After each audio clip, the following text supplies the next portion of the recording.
Making time for us. Glad to be on with you guys. We really appreciate it. Coach, we know in the NFL it's next man up league. This offense is on pace to be one of the best ever in the NFL. Obviously, suspension 4 games for Le'Veon and then Martavis Bryant out. Who has to step up? You know, I think we're going to be defined by our depth, and I think that's always the case. You know, sometimes adversity comes to you in different forms, whether it's suspensions or injuries or a combination of both.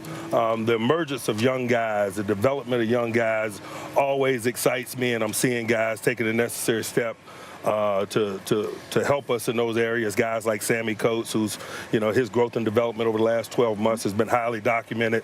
But more importantly than that, we're seeing it day to day out here now as we begin the process of building our team for this year. Coach, I'm looking at Sammy Coates. I'm looking at Mark Sweeten. I got a lot of confidence in them with Martavis Bryant being out. Even though Le'Veon Bell's not going to be there for the first 4 games in all likelihood, I'm looking at D'Angelo Williams. We know what he could do. We know what this offense could do with Big Ben, and Pouncey being there helps that offensive line. I'm looking at your defense. You and I talked about this last year. I had concerns about the defense and the passing, you know, the secondary. You drafted Burns. You got this kid. I think it's Sean Davis. I forgot his name. Sean Davis. That's right. I got it right. Talk to me about what you feel about your defense, because I'm really not concerned about the offense. It's your defense I'm worried about. I'm excited about the growth and development of the defense, and those are 2 very new guys that you mentioned, and their acquisition and development is going to be critical. But it's the young guys that have been here that are continuing to grow and develop and hopefully emerge and take the next step in their careers are the real reason why we're excited. Guys like Stephon Tuitt and Ryan Shazier are no longer young developing guys. They got to be cornerstones of this unit, and from what we've seen thus far, they appear to be ready to take that step. Bud Dupree, too. You feel the same way about Bud Dupree, right? No question. Okay. Coach, when you were first announced as a Steelers head coach, and I'm like Stephen A., my first love as a team actually were the Steelers, because when I was a kid, you know, Mean Joe Green was on the Great Space Coasters, right? The Steelers won the Super Bowl every year. And I'm like, who's Mike Tom? And you get up, Steelers football, run the ball, stop the run. I said, oh, okay, I could go with this guy. This guy, I could see why players would. It must particularly gall you in terms of your hard-nosed kind of mentality and sensibility when your defense is soft, when it's given. How does a Mike Tomlin team ever get to a place, I'm really curious, where the defense is the problem? Well, we didn't suggest that people ran on us successfully, so it is a secondary. It is a secondary. There's a certain feeling when they throw the ball over the top of you. You hate that, but nobody running through us, and that's remained the same. Fair point. I'll let the stats speak for themselves in that regard. So, but to your point, we do want the defense to be a strength of our football team and the reason why we've won. The makeup of our team hadn't been such over the last several years, but at the end of the day, man, we got to let egos and our vision of how we win to the side some and do what's required to get out of stadiums with W's and play to our strengths. And in recent years, offense has been our strength, and we can't hate that. Yeah, I know you hate losing. You always hate losing. You're a Super Bowl champion. You've taken the team to 2 Super Bowls as this team's coach. I know you don't like losing. But last year when y'all lost to Denver in that divisional playoff game, it seemed to hit you when I watched you in the postgame. It seemed to hit you just a touch harder than other losses in the past have hit you. Talk to me about why it appeared to be that way. Because I thought that group had the unique closeness required to be world champs. And forget playmaking ability and the things that you do inside a stadium. I thought that group had the unique closeness that was required for us to be world champs. They told each other the truth. They held each other accountable.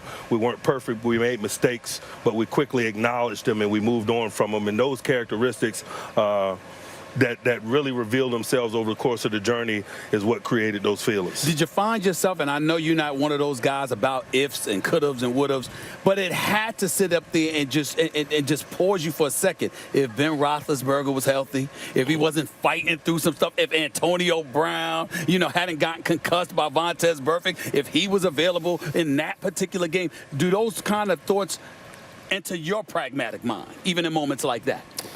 After the fact, you know, when I get a little distance away from the scenario, I can assess it in that way. I don't know that I allow myself to acknowledge those type things in the midst of it. I'm just paid to overcome issues such as the ones you mentioned, and so is our team, and we embrace the responsibility that comes with our positions in that area. Coach, by the resume, by the record, Bill Belichick's the best coach in the NFL, maybe in history. You are one of the top coaches in the NFL, but a lot of people's favorite coach. Like, you happen to be my favorite coach. I'm a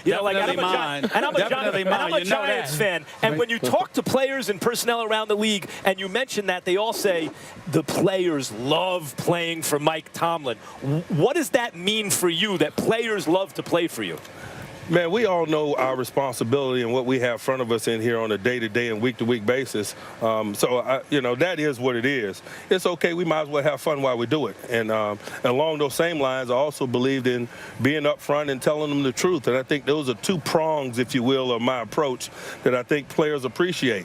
We try to have as much fun as we can in the midst of the work, and we acknowledge and talk truthfully about things we need to talk about. Coach, changing gears real quickly, a few weeks ago, I was on vacation at that time. He was about to come on the show. It was in the news. We weren't on the air, but a lot of news was being made about the Rooney Rule in the National Football League. We heard Tony Dungy even speak about it from the standpoint that the original intent of the rule wasn't something that was being exercised in this day and age. People look at you. Obviously, we're here with Pittsburgh. It's the Rooney's family, top-notch, first tier of the NFL, and we know what they mean to the sport of football, and you being here, just epitomizing and personifies everything that their goal was about in inserting and implementing that rule. What are your thoughts about what's been going on in the National Football League as it pertains to the paucity of African Americans being hired? I'm so glad you brought it up. I mean, I have many thoughts, and I think there are many elements of this discussion that needs to be chewed on by all of us.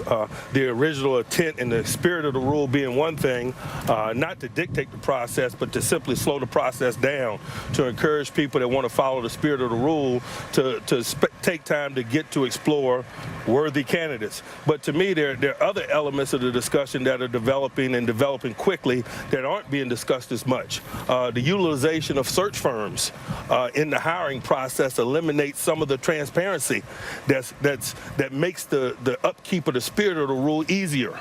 I'd be interested in peeling back the curtain and having open discussions about why people choose to use search firms to make hires, right, and what the process of the search firms are, and who the decision-making people within the search firm game are.